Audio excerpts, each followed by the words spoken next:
When I was 9, I was summoned to a family ritual. Awakened by my mother on a Saturday morning, I dressed in baby blue corduroys and a white dress shirt, stepped through the back door of our home in Georgia, and walked across the yard to my grandparents' house. After a breakfast of scrambled eggs, French fries, and one Krispy Kreme donut, I got into my grandfather's Ford and we drove a few miles to his office. Inside, behind an oak desk, I learned to file, keep ledgers, and greet renters. Look them in the eye, ask about their family. All while my grandfather, in his suspenders and brown Oxfords, looked over my shoulder. At exactly noon, we got back into his car and drove home. The message in those mornings was clear. Son, the most important thing in life is work. Not family, not faith, not love. Work. And work in the tradition of sweat and sacrifice, of handshakes and hair tonic, of masculinity and industriousness. But all the while, I was harboring a secret. I didn't want to do that kind of work. Instead, another place in that office held greater appeal. It was a file where my father kept my artwork, letters home. Who writes 12-page letters home from summer camp? I did. And every poem I ever wrote. Every Saturday of my childhood, I went to that office and wrestled with those conflicting paths. The earnest, dutiful, expected life, the life I should lead, versus the risky, alternative, creative life, the life I wanted to lead.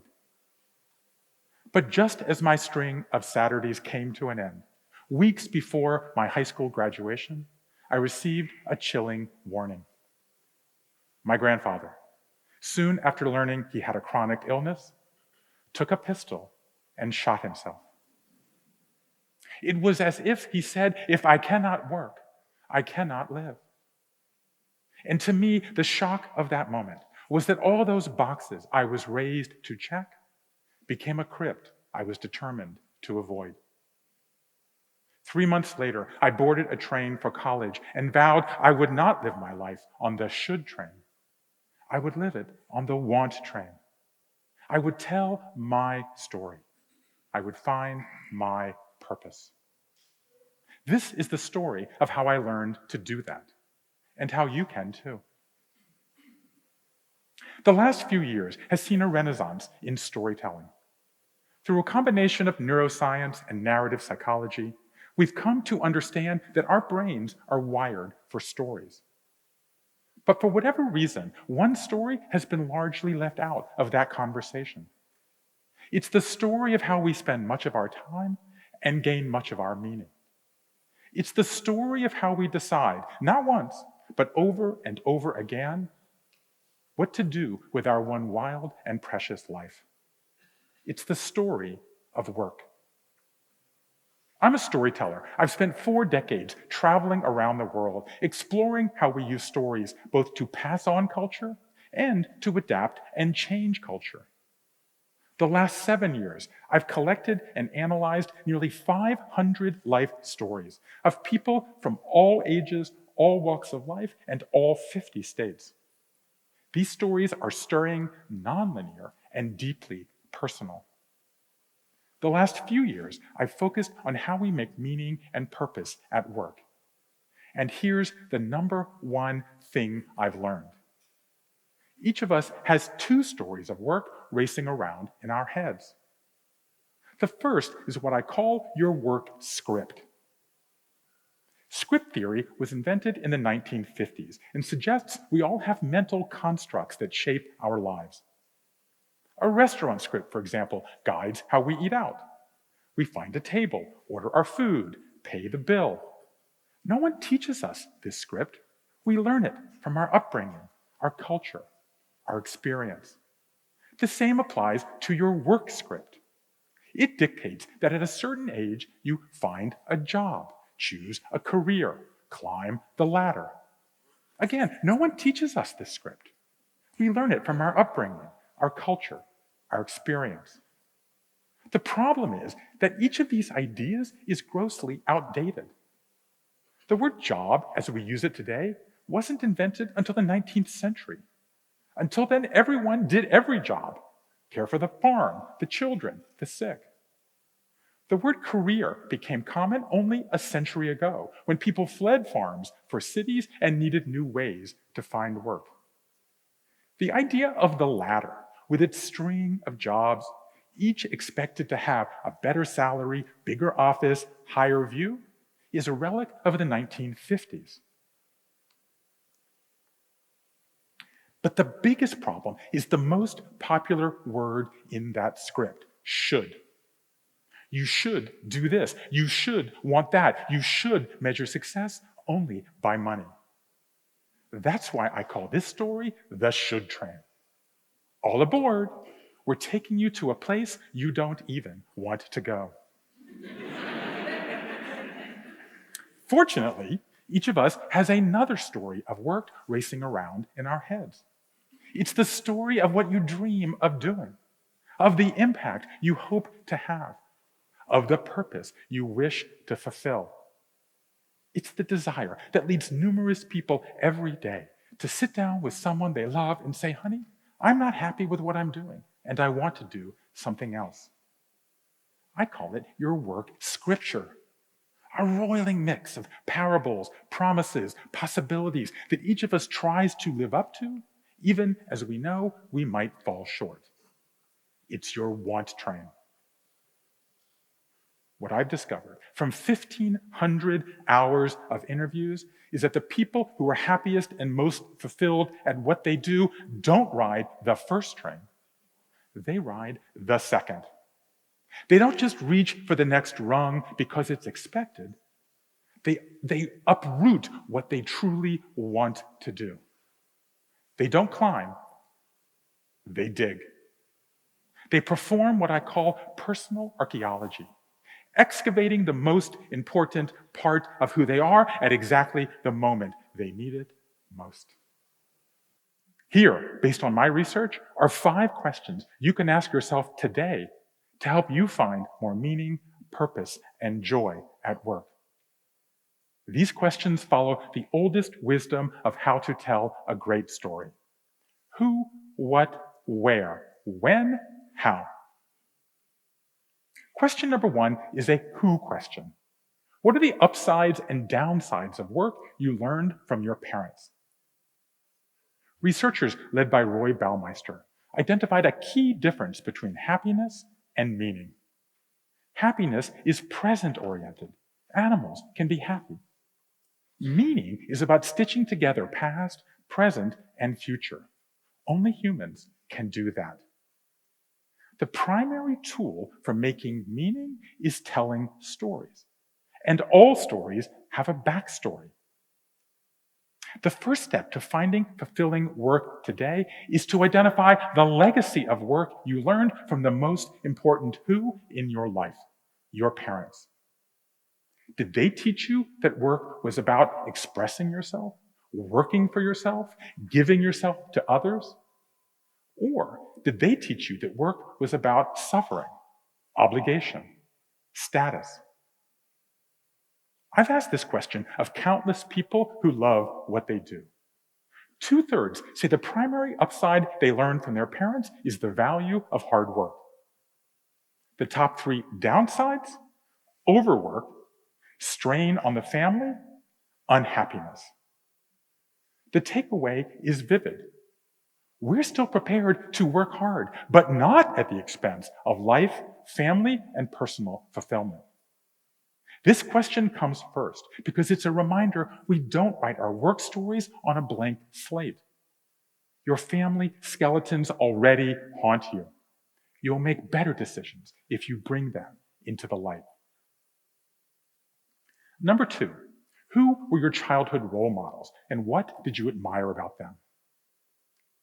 The biggest change around work in recent years is the number of changes we make in work. When career counseling was invented, it was designed to help people in their 20s find one job for life. Today, that longevity is laughable. My research shows we go through what I call a workquake, a jolt when we're forced to or choose to rethink what we do, roughly every 2.5 years. That's 20 times in your adult life. Career counseling today is designed to help you to craft a story to accommodate all these twists and turns. Mark Savickas, the dean of that field, told me that childhood role models is his favorite question because it's your first choice about work. We take in characteristics from our parents. We take on characteristics from our role models. Popular role models include celebrities, sports figures, teachers, coaches, but it's the qualities we admire in them that are more important. The top 3 in my study: character, representation, charisma. To identify what you want to do today, start with what you wanted to do back then, before all your wants were smothered by all your shoulds. Number 3, where are you most drawn to? Where is the aspect of work that's most in flux these days, with fewer people spending 5 days in the office and more people choosing work that maximizes time with their families? That makes where a more urgent question. The best way to determine where you want to work today is to remember where you've always liked to be. I spoke to a woman who was raised in a family of farm workers in California. 7 people living in a tiny rented home. Her mother begged her father to buy a house, but he spent his money drinking. Finally, the daughter confronted him. "I thought he would slap me," she said. Instead, he asked her to pick out a house. Decades later, after raising her own children and working as a bookkeeper, the girl who was always drawn to houses told her husband she wanted to become a real estate agent. He laughed at her. She became the National Hispanic Realtor of the Year. Where are you most yourself? The classroom, the outdoors, the chapel? Sometimes the question, "What is my purpose?" is better answered by asking, "Where is my purpose?" Number 4 may be the hardest. When is the right time to chase your dream? The answer may surprise you because it busts another myth about work, that you have a job. Instead, most of us have multiple jobs. These might include a main job, though those are becoming less common, a care job like caring for children or aging relatives, a side job. 3/4 in my study have one of those. But 9 in 10 have what I call a hope job, work that you do that you hope leads to something else, like writing a screenplay, starting a podcast, or selling pickles at the farmer's market. Work today is fluid, where we mix and match these various jobs to give us the meaning we crave. Maybe you do your main job for salary, but use your hope job to test out your purpose. Maybe your purpose is your main job, but you use your side job to make ends meet. Or maybe you give yourself 12 months to start something new.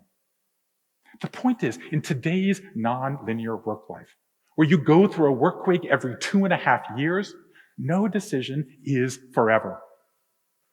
For decades, workers, especially women, were told, "If you get off the career escalator, you can never get back on."